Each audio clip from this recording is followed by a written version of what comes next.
Welcome back to another episode of the Pastors Chronicles. Before we get started, I would like to invite you to click the link below and join me on Facebook, the Pastors Chronicles.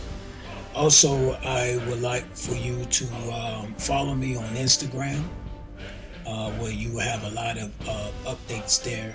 And also join me on my platform, the Pastors Chronicles, and you can subscribe to that too. And also, I want you to subscribe to this YouTube channel. Click the bell so you can get updates and whatnot. So you won't. And I'm dropping right now Tuesdays and Thursdays, and so people, please come back. And I usually drop around 5:45 p.m. Eastern Standard Time. Come through and check me out because people are not getting notifications. Upon that note, let's get started with the next part of this Chronicles. And we're going to start this Chronicle off like this.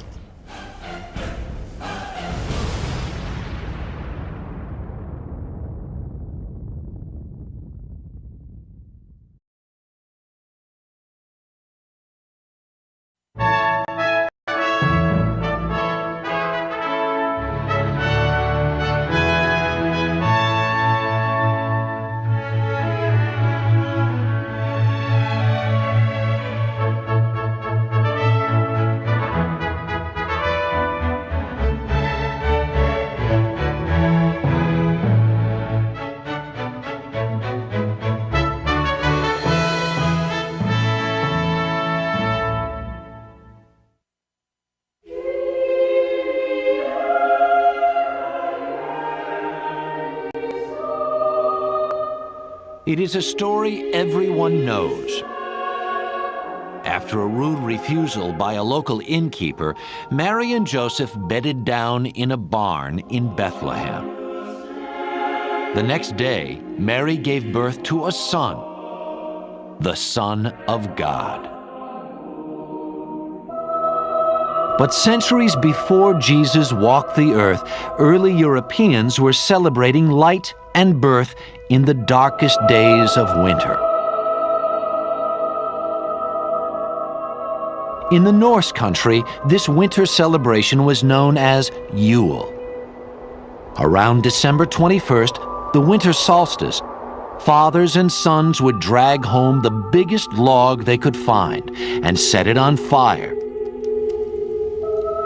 The Yule log warmed, but it also looked ahead. Each spark was said to represent a pig or calf to be born in the spring. Also dragged inside were evergreens, the one plant that could make it through a Norse winter. Evergreens proved that life persisted in this dark time. There's a natural attraction to that which lives through the winter when one is struggling to survive through the winter. The evergreen is that part of nature that seems impervious to the coming of winter and the diminishing of the sun. And so it's an absolutely natural symbol, one which I think we react to almost without thinking about. For as long as the Yule log burned, about 12 days, feasting and revelry reigned supreme. In fact, this was one of the few times that meat was abundant, since cattle had just been slaughtered for the long winter. There is a necessity to kill most of the cattle, because you can't keep them alive over the winter when there's nothing to feed them on. You keep a few alive for breeding. But there is an opportunity for a great blowout, for a great feast, time to party. The party raged inside in defiance of winter's deadly howl. There is a spooky feel about the northern Yuletide festivals. You may be all right there in the hall with the blazing fires, but outside there are demons, there are spirits. In Germany, the pagan god Odin lent his name to this midwinter holiday. Early Germans were terrified of Odin, whose nocturnal flights decided who would prosper or perish in the coming year. Later, we'd see another Christmas skyrider, Santa Claus. But for now, staying inside became the smartest choice at this frightening time of the year.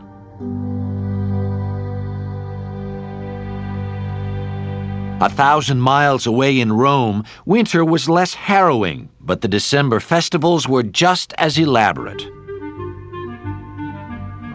1 week before the winter solstice, Romans began celebrating Saturnalia, a month-long orgy of food and drink.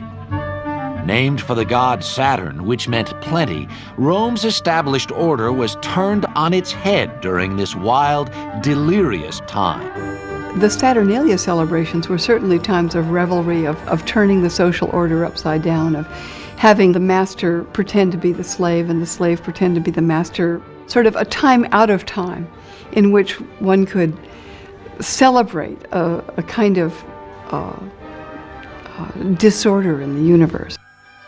One of the holiday's important feasts was Juvenalia, which celebrated the children of Rome. Although these early festivals are not necessarily about children particularly, though they are about fertility, children did have their particular place. The indulgence of children, of course, is very much a part of our modern Christmas, but it did have its place even in these ribald, drunken festivals that the Romans had. Among the upper classes in Rome, solstice celebrations were significantly more sober. Many influential Romans worshipped Mithra, the god of the unconquerable sun. To this small but powerful sect, the birthday of Mithra was the holiest day of the year. December 25th was the winter solstice in that part of the world, and it was also understood to be the birthday of the sun god, Mithra. And Mithra was said to be born from a rock. Shepherds came to worship him as he was an infant god born out in that pastoral place in the fields. And many of those stories, of course, have come into Christian tradition. While Romans were worshiping the sun god, a new religion was taking hold throughout the empire.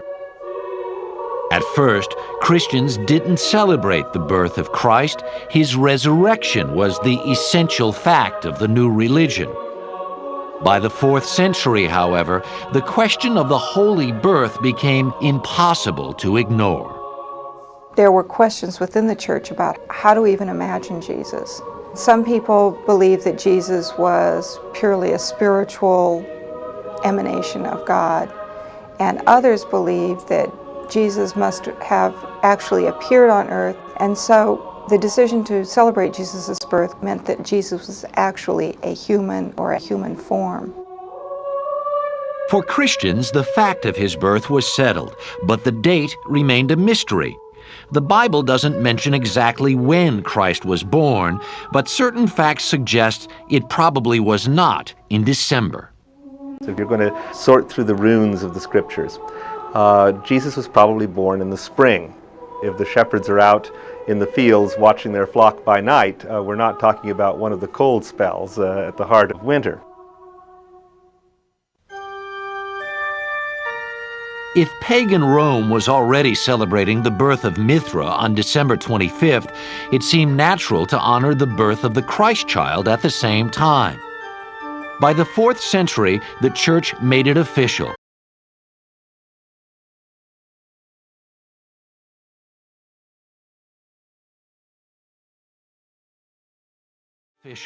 December 25th was declared the feast day of the Nativity.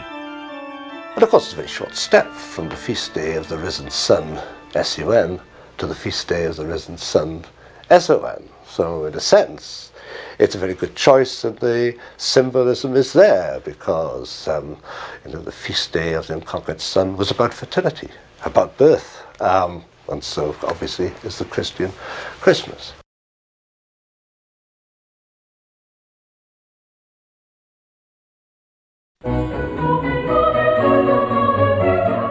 The church knew it could not outlaw the pagan traditions of Christmas, so it set out to adopt them.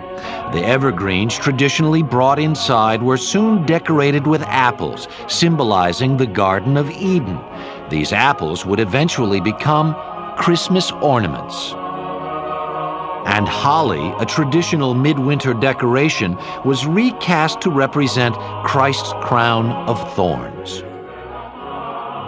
People already had their own agenda for this season, and that agenda was not one that was really radically changed when the names got changed from non-Christian to Christian names. The church pretty much had a policy of live and let live. If people would call themselves Christians and do lip service to the birth of the Savior, then let them do anything that they wanted to do with it. But on the other hand, by assigning the nativity to that time of year, the church really gave up the opportunity to control the way that celebration took place.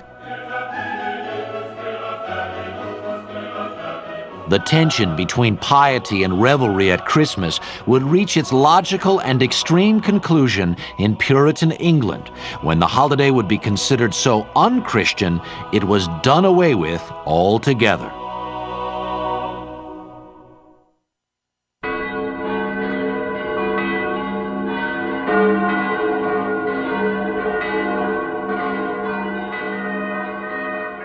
By the Middle Ages, Christianity had largely replaced the old pagan religions of Europe. On December 25th, the faithful were called to Gothic cathedrals like Notre Dame and Salisbury Cathedral in England for Christ's Mass, soon to be called Christmas. But out in the streets, the holiday was still more raucous than religious. If you went to England around Christmas time, any time before, say, 1800, you'd probably feel pretty ill at ease. You wouldn't think it was Christmas at all. What would you think it was? Maybe Mardi Gras, maybe New Year's Eve, maybe Halloween? Because Christmas in old-time England was really a carnival. The houses of London were littered with brawling, drunken villagers and couples engaged in the most unholy activities. And each Christmas, a beggar or student was temporarily put in charge after being crowned the Lord of Misrule. The rest of the peasantry also got their once-a-year chance to grab power from the ruling classes. They would go around to the houses of the rich, they would bang on the doors and demand entry, and once they were let in, the lord of the manor had to give them the best stuff that he had. He had to give them his best food, he had to give them his best beer, his best of everything. And a jolly wassail, it's then you shall hear. But if he didn't, they would threaten or actually perform a trick. Come butler, come fill us. One surviving Christmas song says, if you don't give us what we want, then down will come butler, bowl and all. But if you do draw us a bowl of the small, then down shall go butler, bowl and all, bowl and all. Some historians think that it performed the role of a safety valve. You might say that a wealthy man could make up for an entire year of small or large injustices to the poor by giving a generous Christmas handout just once in the year. The rules of Christmas would soon change, however, as a wave of religious reform swept through England in the early 17th century. Led by Oliver Cromwell, the Puritans overthrew the king's forces in 1645 and vowed to rid England of all that was decadent.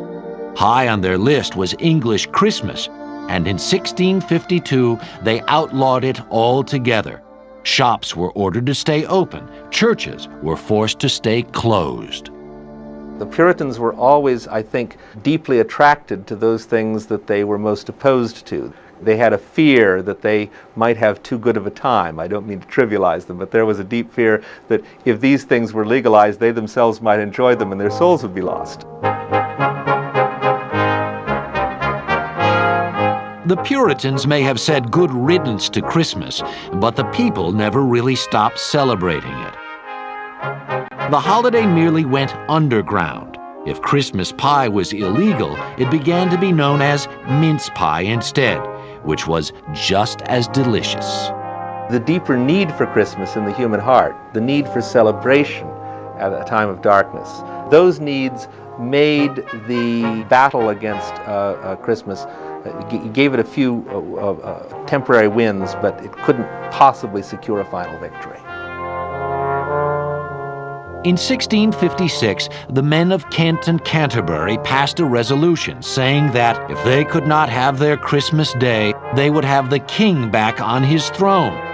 They soon got their wish. The monarchy was restored with Charles II, and Christmas was restored with him. It seemed the English could live without a king, but not without Christmas.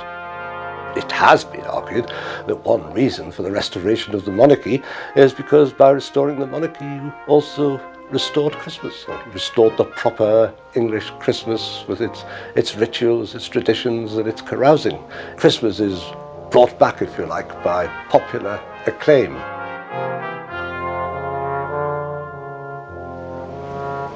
The fight against Christmas may have been lost in England, but the Puritans had high hopes for the new colonies in America.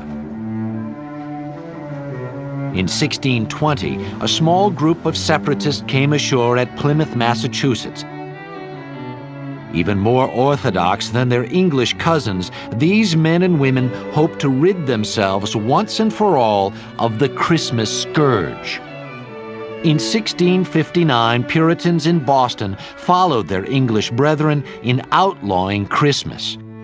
Anyone caught exhibiting the Christmas spirit was fined 5 shillings.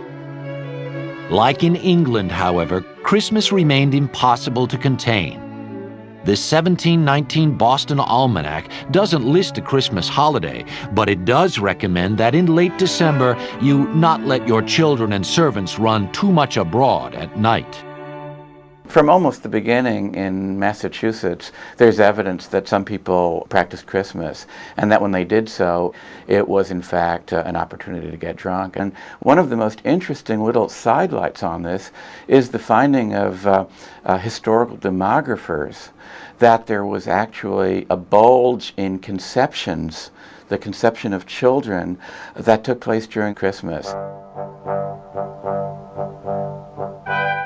Not all the colonies had such trouble with Christmas. Captain John Smith, leader of the Jamestown settlement in Virginia, wrote that their first New World Christmas was kept with plenty of good oysters, wild fowl, and good bread. Jamestown settlers were also the first to drink eggnog as a Christmas drink, the nog coming from the word grog, which means any drink made with rum. After independence, however, all things English fell out of favor in America, Christmas included. In fact, on December 25, 1789, the United States Congress sat in session and continued to stay open on Christmas Day for most of the next 67 years. At this same time, there are people who are writing in their diaries that, isn't it too bad we don't have any holidays? So after the Revolution, here is an entire nation that works hard, has forsaken many holidays, has given up many holidays because they were holidays that were mandated by the Crown. And it is time to start thinking about how to populate the calendar. As the 19th century dawned, Christmas would be one holiday that would pull the new nation together. But it wouldn't be the carnival Christmas of Old England, nor would it be particularly religious.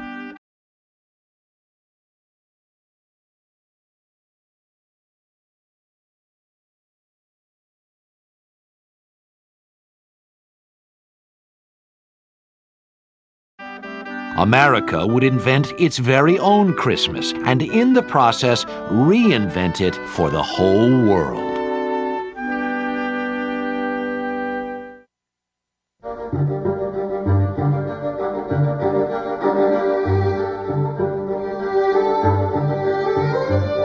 New York City, 1820.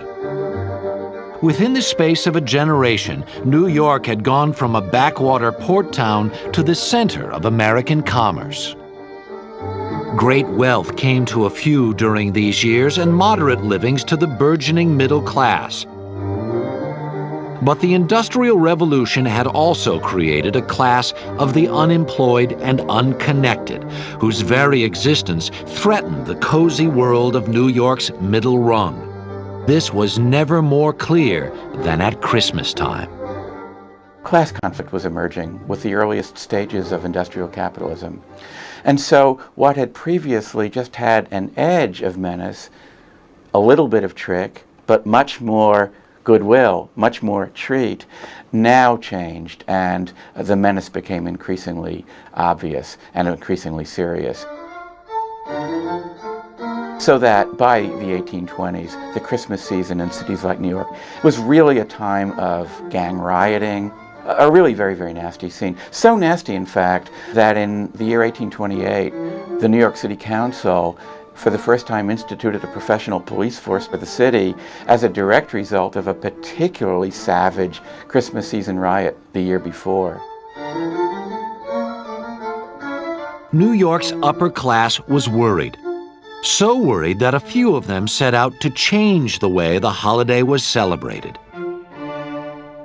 Washington Irving was America's best-selling novelist, and in 1819 he used his expertise to write Bracebridge Hall, an enormously popular series of stories about Christmas at an imaginary English manor house.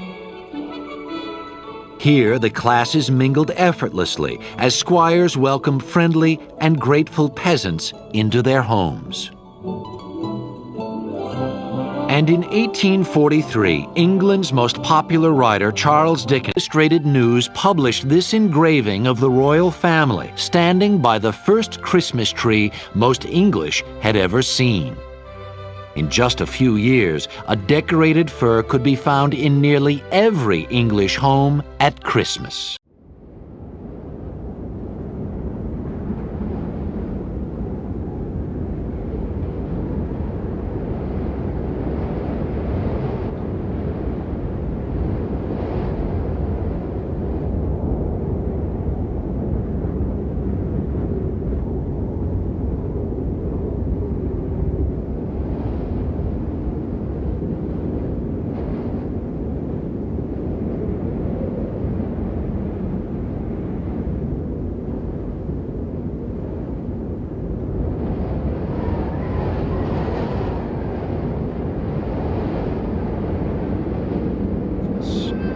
Within a few years, if you look at Victorian diaries or letters, people are saying, we had a Christmas tree as is customary, or we had a Christmas tree as we have always had. And of course, they hadn't always had one at all. It is a custom which had started in the 1840s, and by the late 1850s, people believed that the Christmas tree was part of the English Christmas.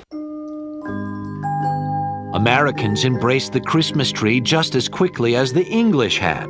In fact, its connection to the Old World was one of its strongest selling points. For a lot of Americans, these are going to be new holiday traditions, not something their parents observed, especially in the case of the more austere Protestants. So they're looking for a reason for what they're doing. And one of the most convenient reasons they can have is they can say, well, this is the way it's done in Germany, or this is the way it's done in England. All of a sudden, Christmas traditions were popping up everywhere. In 1828, Joel R. Poinsett, America's minister to Mexico, brought back a green and red plant that seemed perfect for the new holiday. And in 1843, the English firm of J.C. Horsley printed the first Christmas card. A newly efficient postal service in England and America helped make Christmas cards an overnight sensation. It seemed as though every vestige of the old Bacchanalian Christmas was gone, but even the Victorians couldn't clean up Christmas completely. Victorians were particularly keen on mistletoe because, of course, you could actually kiss a lady, or a lady could kiss a man, that normally, in the normal course of events, she would not be allowed to kiss. So in a society which was fairly strict, one vestige of that licentious Christmas from earlier times is the sprig of mistletoe. No Victorian Christmas gathering was without it. O come, By mid-century, Christmas was everywhere in America, in the streets, in the homes, in the marketplace. The one place you could not find Christmas was in church. Most Americans were Protestant, and the Protestant church had ignored Christmas for years. But Protestant Victorians longed for official religion on this sacred day. What a number of them do initially is say, well, if we can't find a Christmas service in our Baptist church or our Presbyterian church, let's go see what the Catholics are doing, or let's go see what the Episcopalians are doing. And increasingly that puts pressure on these Latter-day Puritans to have Christmas services, because there's a way in which lay people begin to expect it. Church services, mistletoe, and Christmas trees. America's new holiday now seemed firmly in place. But Victorian America had one last contribution to the Christmas season.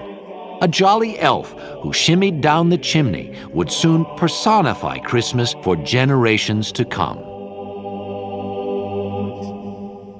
Here comes Santa Claus, right down Santa Claus Lane. We borrowed the Christmas tree from Germany and the Christmas card from England. But one Christmas icon was developed right here in America, Santa Claus. Hang your stocking, say your prayers, 'cause Santa Claus comes tonight. Long before Santa, however, there was St. Nicholas, a Greek Orthodox bishop who became one of the most popular saints of the Middle Ages. On December 6th, St. Nicholas Day, good children woke to gifts from the kindly saint. Bad children sulked away with nothing. In Holland, he was known as Sinterklaas, and when the Dutch came to this country, they brought tales of their gift-giving Nicholas with them. This quaint custom caught the imagination of Clement Clark Moore, a well-heeled Episcopal minister in New York City. In 1822, Moore wrote a poem for his children about a good-natured saint who came down the chimney on Christmas Eve. 'Twas the night before Christmas, and all through the house not a creature was stirring, not even a mouse. The stockings were hung by the chimney with care, in hopes that St. Nicholas would soon be there. Moore dreamed up Dasher, Dancer, and the rest of the reindeer, along with Santa's entrance through the chimney. But at first he was embarrassed by the poem. He worried it was too frivolous for a man of the church. Clement Moore was a minister. Here a minister, who should be on the other side, is promoting a secular Christmas with reindeer and all the rest of it. But there was no mention in the poem of anything religious. And in fact, that's why he didn't reveal who he was. In the beginning, he didn't reveal the authorship. Moore soon owned up to the poem when it became clear that every child in America was scanning the horizon for reindeer on Christmas Eve. Less clear was what exactly this Santa Claus looked like. At first, Santa came in all shapes and sizes: a pagan sorcerer, a frightening gnome, even a drunkard on a turkey-driven sleigh. Then, in 1863, Thomas Nast, a cartoonist for Harper's Weekly, settled the matter once and for all with his version of the Christmas saint. Nast Santa was rounder and jollier than his austere Catholic cousin. He looked, in fact, like a man of his times, a man who would fit right in with the rotund, bewhiskered robber barons of the late 19th century. But Santa was a robber baron in reverse. Instead of taking from the less fortunate, he gave to the less fortunate. He gave to people regardless of whether they'd done something or not. In other words, he gave to children. Instead of gathering together wealth, he gets rid of wealth, and he does it yearly. A captain of industry with a heart of gold. It's no wonder that by the 1840s, Santa Claus was an irresistible image to America's retailers. Here was a guy who could sell anything at Christmas, but make it seem like you were not buying gifts at all. Santa Claus provided a way for both children and parents to pretend that Christmas presents were not in the realm of the commercial marketplace, that Christmas presents existed in the realm of pure domestic affection. So Santa Claus played a very important role for both parents and children. He took presents out of the realm of commerce.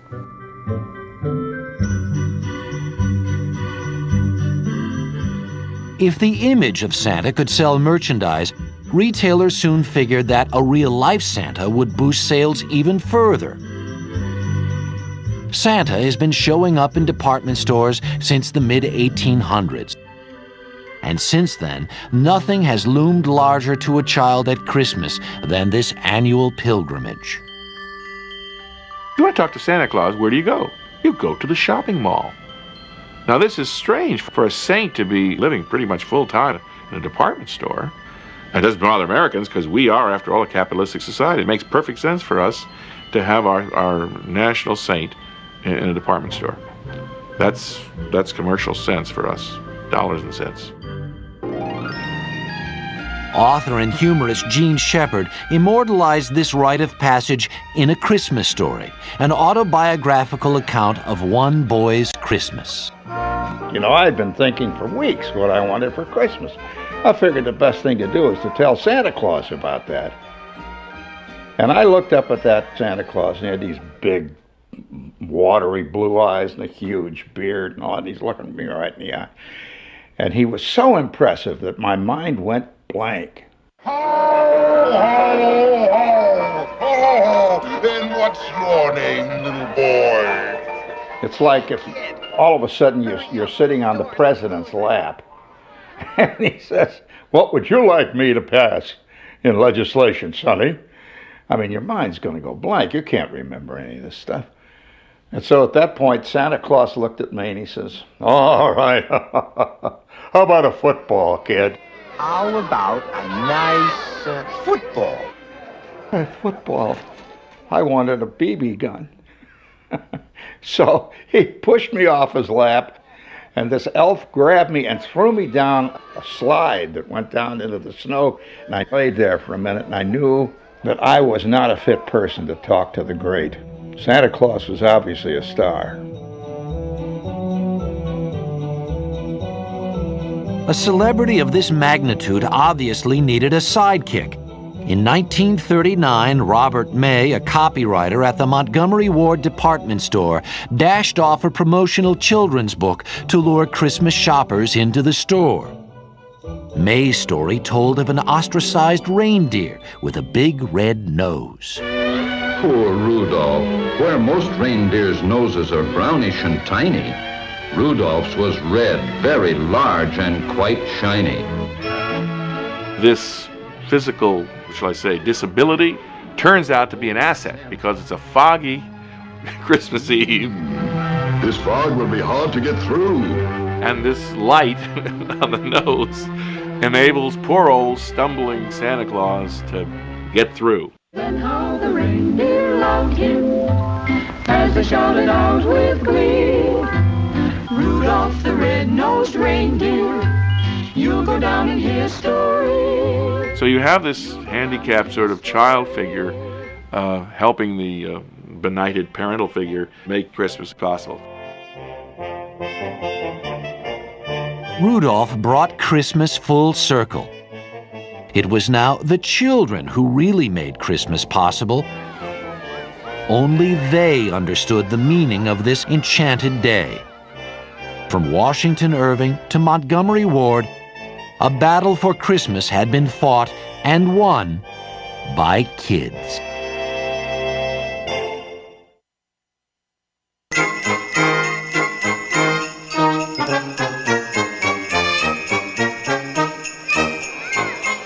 By the 1920s, few vestiges of the carnival Christmas were left in America. One exception was this Christmas parade in New York City, where a glimpse of Santa Claus was worth the all-day wait.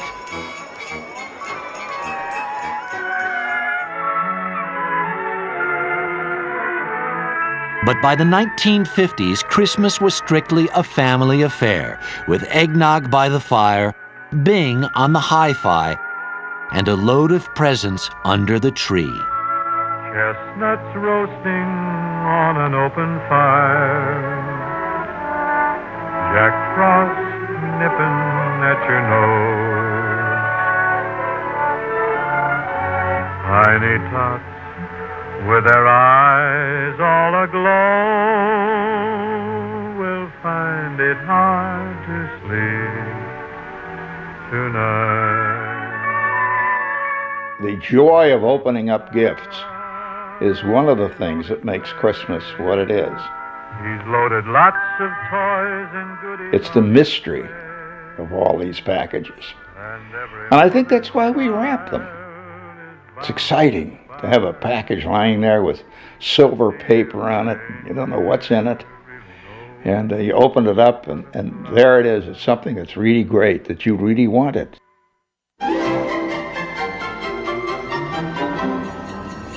But to give presents, you have to shop for them. And shopping has long been at the heart of the Christmas season. Critics say this yearly buying frenzy obscures the real reason for Christmas, to celebrate the birth of the Christ child. Celebrate the birth of Christ and the gift that God gave us, and as much as the gifts we give our children on Christmas Day. But she wants all the toys, right? I think a lot of it is more commercialized than when I was younger. I remember going to church and having family dinners being more of an important aspect of it. It's difficult because the children don't grow up realizing what the real meaning is. People say that Christ has been lost in Christmas. Implicit in that is the idea that Christ had ever been totally the center of Christmas. And as Christmas has been celebrated ever since it was instituted as a feast of the Nativity, there has always been other ritual, other ceremony, other activity associated with Christmas, in addition to Christ.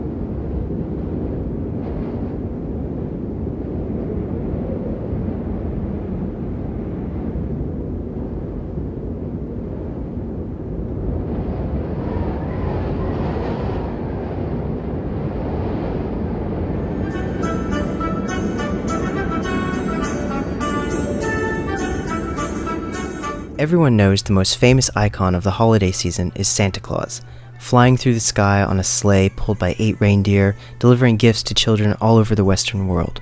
And most heathens understand that modern-day Christmas traditions, including Santa Claus, comes from our ancient Northern European holiday known to the Germanic peoples as Yule. The most widely popular theory today is that Santa Claus is a manifestation of the god Odin, who they say leads the wild hunt each year at midwinter. But I'm not entirely sure that this theory holds as much weight as it appears.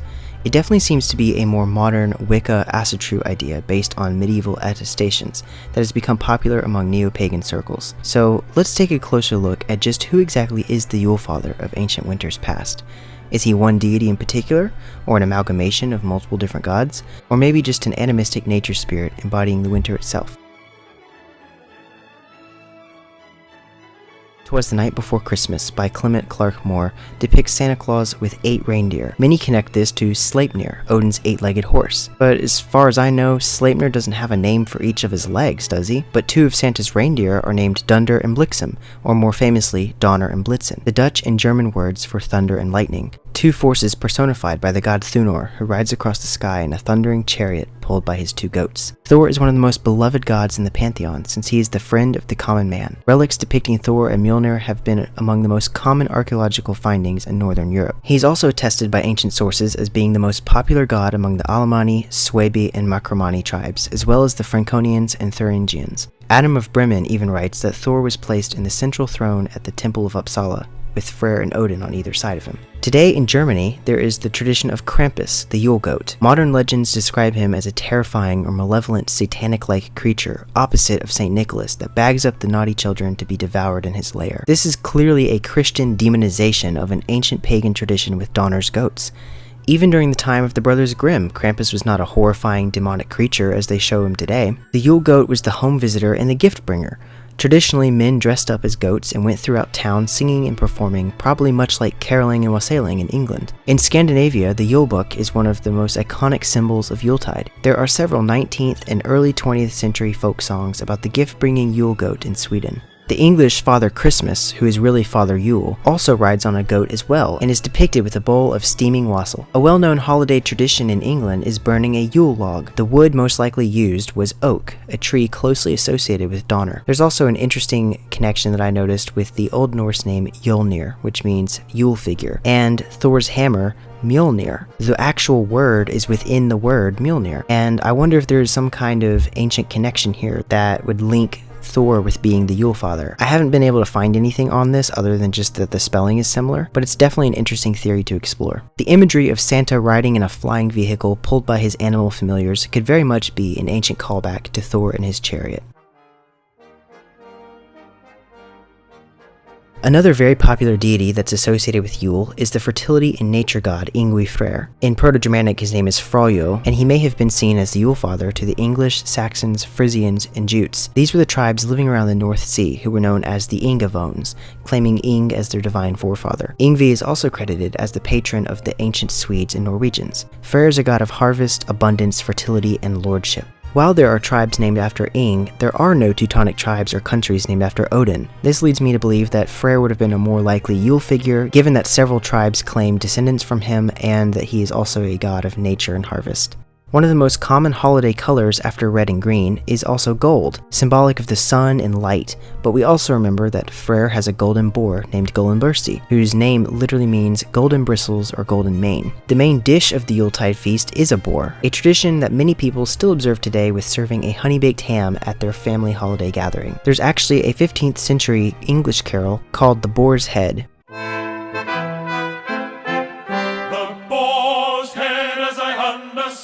Is the rarest dish in all the land, which thus bedecked with a gay garland, and thus servire cantico. This is rooted in our ancestral memory. Even during the Middle Ages in England, there were people who still understood the significance linking back to the ancient Germanic tradition of the sacrificial boar at Yuletide. This ham would have to be hunted since it's a boar, which would require a great hunting party complete with spears, arrows, and hunting dogs. This of course ties back into the Wild Hunt.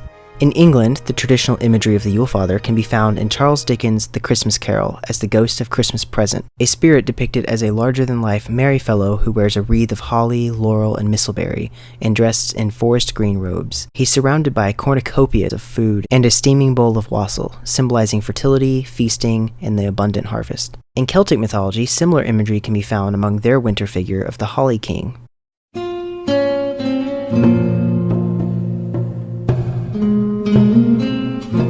In the local folklore of England, the hunting and nature god Herne is known to lead the wild hunt through Whitsman Wood at midwinter. He's associated with deer, wolves, and the animals of the forest, and is equivalent with the Celtic god Cernunnos, as both are forest and hunting gods, depicted wearing antlers. Freyr is also known to fight with antlers in mythology, so it is possible that Herne could be an aspect of Freyr, as both are nature deities. This might also be why reindeer are another common winter holiday animal and associated with Santa Claus. Another huntsman deity associated with winter is Ullr. He is the god of archery, winter, hunting, and the northern lights. Bows were traditionally carved out of wood from yew trees, and Ullr's home is Idlair, which means yew dales. Yggdrasil was believed to have once been a yew tree before the rise of the Odin cult changed it to an ash.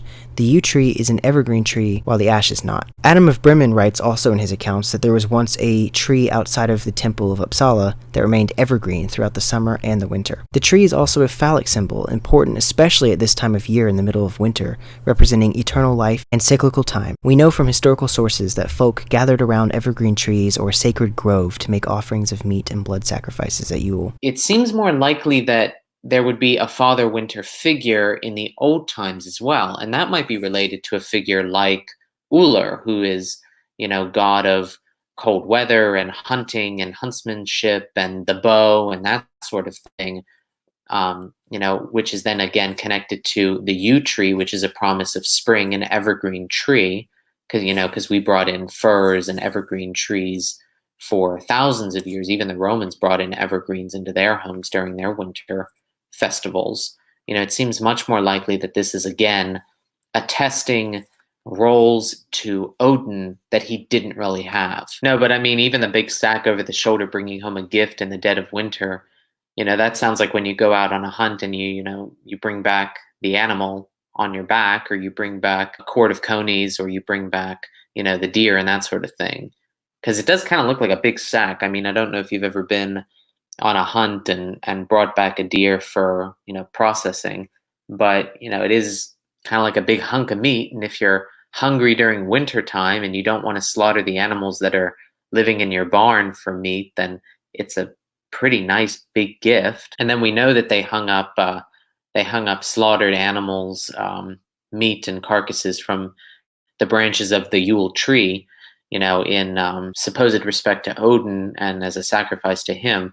But it makes much more sense that you've slaughtered the wild animal and you've processed it and you've given part of it to hang in the Yule tree, that you would honor the huntsman instead. And again, also, I mean, the other thing too is we can't forget that during the Middle Ages, there were huge penalties for what was called poaching, which was, peasants going out into the forest and killing animals to bring home to eat and survive, to supplement their feudal grain-based diet.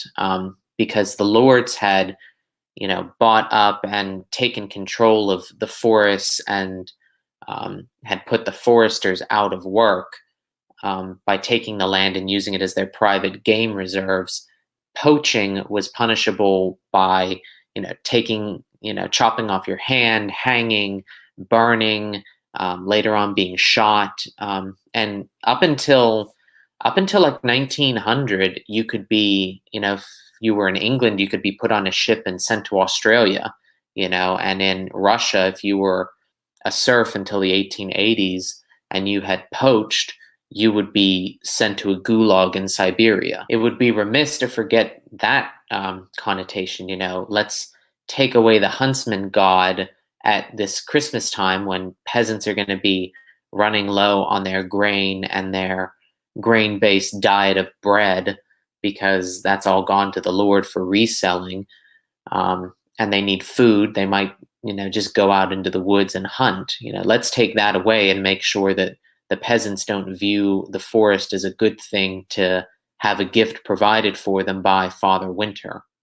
There's a German children's story published in 1859 called King Winter by Gustav W. Seitz. In the story, a winter Yule figure inspired by old Teutonic traditions leaves his icy home to bring winter to the land and gifts to the good children. His wife, Queen Winter, spreads all over the earth a carpet downy of snow. This is obviously Mother Hulda, also known as Frau Halle, shaking out her bed and bringing snow into the country. As you can see, the Yule Father would be a nature, weather, or hunting deity like Thor, Freyr, Herne, or Uller. Another figure in the winter folklore of northern Germany is Belsnickel, said to be a companion of St. Nicholas, but instead of accompanying this Christian saint, he visits homes on his own. He's described as wearing furs and sometimes even a mask, delivering candy and treats to the good children and a switch or twig for the naughty children. We see again a figure connected to the woodlands, hunting, and living among nature. This figure has also appeared in the holiday traditions among the German populations of Pennsylvania in the 1800s. Another common misconception people have about Santa Claus is his colors. Traditionally, Santa doesn't wear red, but instead wears deep hues of green, blue, or brown, all colors that connect him with the forest, earth, and weather, while he doles out abundance and plenty in the depths of winter. It is the Anatolian Turkish Saint Nicholas who wears red and white, and these colors were later popularized in America by Coca-Cola to match their brand image. It's not some metaphor for reproductive organs or birth. It could possibly be that Santa's red coat maybe represents fire, since he does come down your chimney, or the red could be representative of the rowan berry, which is a plant associated with Thor. Thor is also a god of the household, so it is possible that an argument could be made for the red coat, but the traditional Yule Father wears green or blue. There is a theory that red and white are representative of the Amanita muscaria mushroom, and I'll address that later in this video. Santa's helpers are the elves, and we know that in our mythology, Yngvi Freyr is also king of the elves and resides in Elfheim. The elves, of course, are ancestral spirits of nature, honored at the Bloth Monath, or blood moon, in mid-November for the Alphabloat.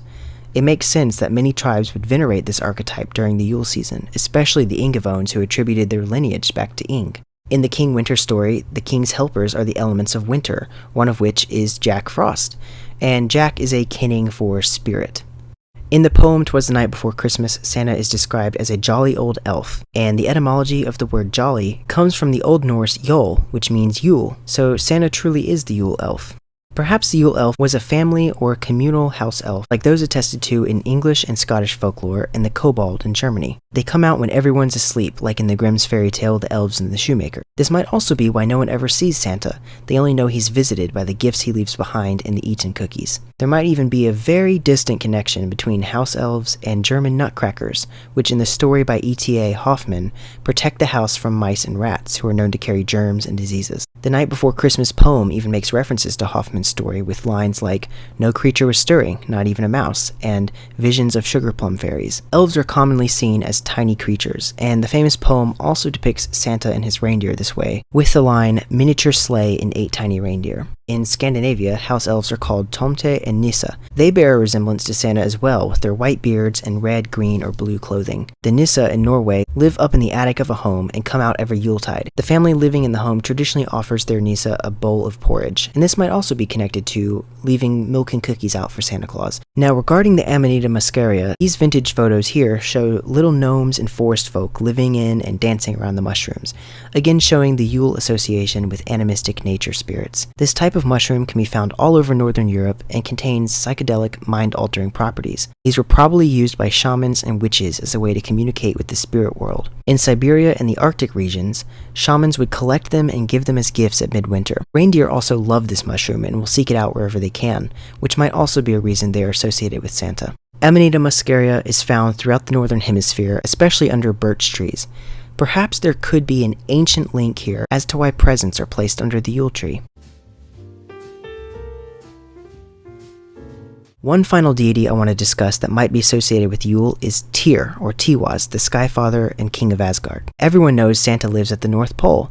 Well, this is the Axis Mundi, which is symbolized by the Irminsul, the pillar that holds up the heavens and connects the sky and the earth, and is associated with the Sky Father Tyr. And Polaris, the North Pole star, is also connected with the Tyr rune from the Anglo-Saxon rune poem. 2 is a guiding star. Well does it keep faith with princes. It is ever on its course over the mists of night and never fails.